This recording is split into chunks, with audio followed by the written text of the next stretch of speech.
Hi there, everybody, and welcome once again to Trinity Bridge. I'm your host, lay pastor Earl Morse, and this week we're going to be talking about what are you not thankful for? Now, we often at Trinity Bridge will take a different position, occasionally an odd approach to a subject. The most common theme, of course, for Thanksgiving is to reflect on the many blessings that we have enjoyed, to approach the season with a mind of thankfulness, appreciation for the privileges that we enjoy. And of course, as Christians, we're thankful for our Savior and our salvation. I'm not saying we should not be thankful and grateful on Thanksgiving Day, but I will challenge you. What are you not thankful for? Well, perhaps you're sick or you were injured, you're alone. Maybe you're like my sister this week who lost her job. Perhaps you lost a friend from an argument or politics. Perhaps you lost a family member. Or maybe you've lost your way in general. Right now, in our family, I've got two grandkids that are down with influenza A. So all the Thanksgiving plans have now been canceled. Now we're just waiting for the rest of the family to come down with it. This is not going to be a typical Norman Rockwell Thanksgiving this year. Not thankful for the flu. Often, if you're like me, the things that you and I are not thankful for are the things or people that we have lost. Remember when I said perhaps you lost your job or you lost a family member or friend, you lost your health due to illness? Think about that for a moment. You can't lose what you never had. You can't lose something, anything, or miss anyone unless you first had them. I lost my brother Steve 5 years ago. This Thanksgiving, I'm not thankful for that.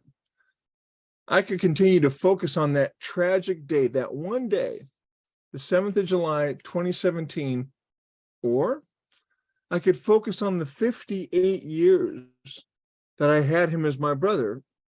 Doing the math, that's roughly 21,500 days with him as my brother. I choose to focus on the great memories of times I had with him, not these times without him. I've been on this earth now for 64 years. The list of things that I was not thankful for includes a lot of heartache, pain, suffering, anger, fear, confusion, and loneliness. When I was younger and a non-believer, all of that pain, suffering, fear, anger, that had no meaning, no benefit, no silver lining. Often it would just lead to more bitterness, more resentment, and then more anger. Now, with over 6 decades under my belt, in hindsight is 2020.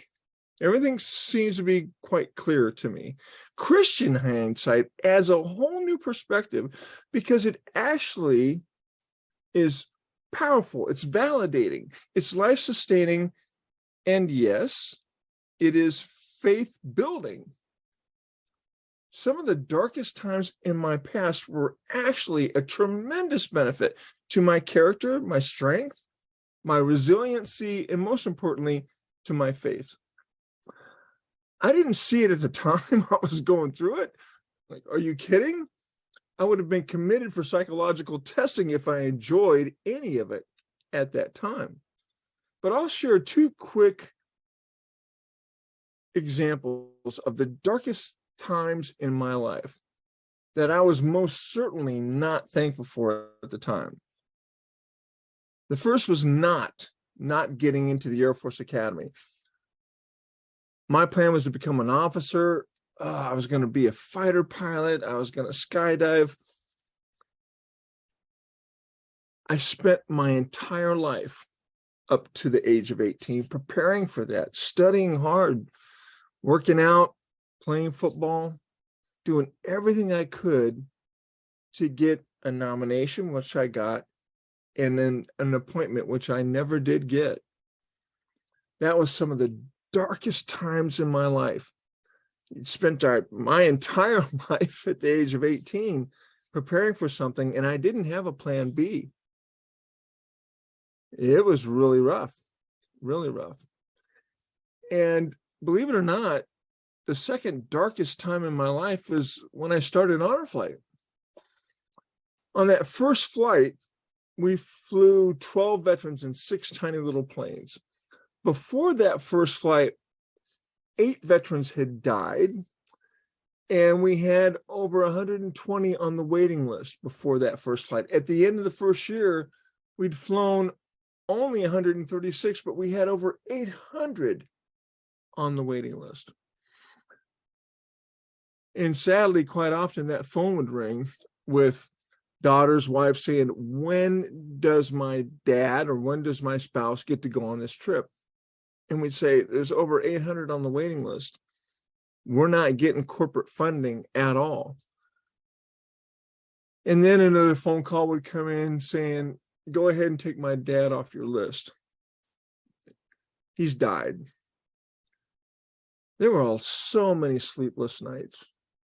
And I just knew that if I wrote a more passionate letter to Procter & Gamble, Ford Motor Company, Chrysler, and if I would write more passionate letters, we would get the funding. But that didn't happen. And that was falling on my shoulders. It's not like these veterans were on the waiting list for a heart transplant, because there's lots of hospitals that do heart transplants, and there's lots of donors, organ donors. But back in 2005, the first year I started Honor Flight, there was only one Honor Flight, and that fell on our shoulders. In particular, my shoulders is the person who thought that was God's goal, that God wanted to see us honor those who are deserving of honor, and it wasn't happening. It was a very, very dark, miserable time, and I actually ended up getting counseling and taking medication because there was no sleep. Exhaustion and depression just filled every waking moment. But now, looking back, I can clearly see that those were actually some of the very best things that ever happened to me regarding the academy. Once I surrendered my life to Jesus Christ, I did get a commission at the Air Force Academy. But as a physician assistant student, I did my medical residency at the Air Force Academy. And yes, I eventually became an Air Force officer. And I did get my commission at the academy, but not as a cadet. And then later, I started my pilot training at the Air Force Academy, private pilot training. And I went on to get my private pilot's license. And while I was there, I actually went skydiving. It was incredible. So much better than the original plan, because the route that I took, I met my wife. We had our kids, they're incredible kids. Life is so much richer for me because that prayer wasn't answered. And that was a very dark time. Regarding the Honor Flight Network, I cried out to God. I said, dear God, why are you abandoning me in this project? You know how much I love these World War II veterans. World War II veterans collectively and literally saved your people, God. They saved the Jewish people from extinction. And now you're turning your back on them after they waited 60 years to have a memorial. How could you do that?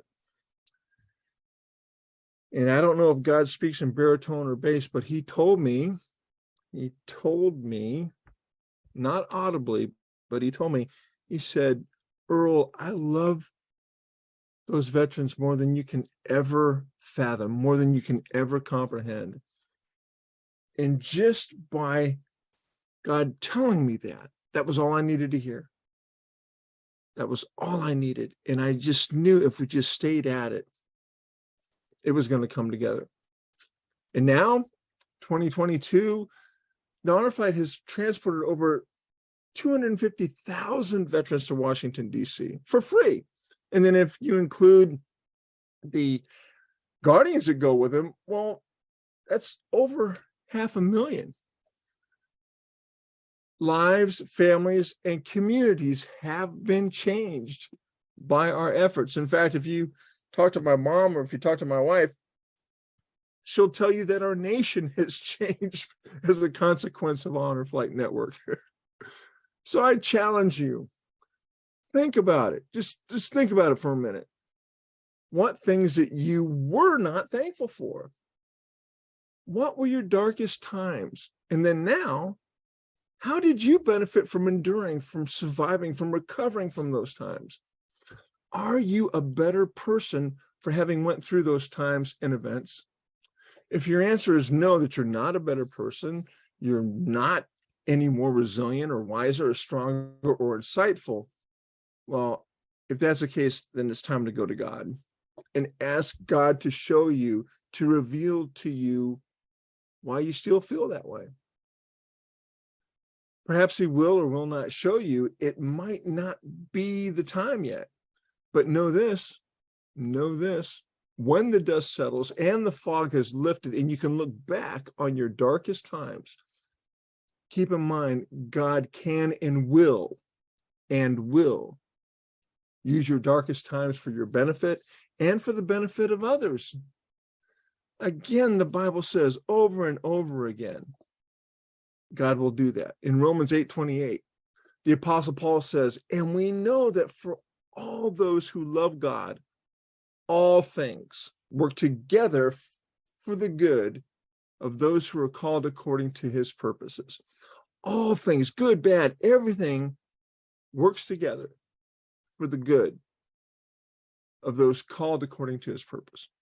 Then in James 1:17, it says, every good and perfect gift is from above, coming down from the Father of the heavenly lights, who does not change like the shifting shadows.